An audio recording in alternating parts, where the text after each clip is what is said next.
കഴിഞ്ഞ പ്രാവശ്യം കാനൻ ഫെയറിന് പോയപ്പോൾ ഒരുപാട് ഇന്ത്യക്കാരെ അവിടുന്ന് കാണാൻ പറ്റി. തങ്ങളുടെ പ്രൊഡക്റ്റുകൾ ആ ഫേസിലല്ല എക്സിബിറ്റ് ചെയ്യുന്നത് എന്ന് അവർ അവിടെ എത്തിയാരെ, ചൈനയിൽ എത്തിയാരെ തിരിച്ചറിയുന്നത്.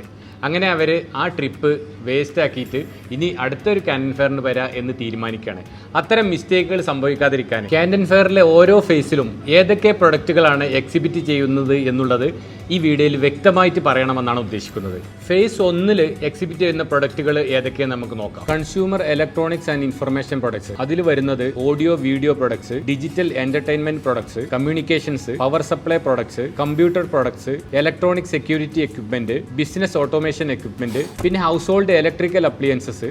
അതിൽ വരുന്നത് kitchen appliances, refrigerators and refrigeration equipment, air conditioners and ventilation equipment, washing and drying machinery. പിന്നെ വരുന്നത് വെഹിക്കിൾ ആൻഡ് 2 വീലേഴ്സ് ആണ്. അതിൽ വരുന്നത് വെഹിക്കിൾ സ്പെയർ പാർട്സുകളാണ്. പിന്നെ വരുന്നത് ലൈറ്റ് ആൻഡ് ഇലക്ട്രിക്കൽസ് ആണ്. അതിൽ lighting equipments, application of illumination system, electric lighting source, light fittings, അത്രയാണ് അതിൽ വരുന്നത്. പിന്നീട് വരുന്നത് ഇലക്ട്രോണിക് ആൻഡ് ഇലക്ട്രിക്കൽ പ്രൊഡക്ട്സ് ആണ്. അതിൽ വരുന്നത് electronic and electrician products, electric equipment. Phase 1 അവസാനമായിട്ട് വരുന്നത് ഹാർഡ്വെയർ ആൻഡ് ടൂൾസ് ആണ്. അപ്പോൾ ഇത്രയും പ്രൊഡക്ട്സുകളാണ് ഫേസ് 1 വരുന്നത്. ഫേസ് 2 വിശദമായ പ്രൊഡക്റ്റ് ലിസ്റ്റ് അടുത്ത വീഡിയോയിൽ ഞാൻ നൽകും.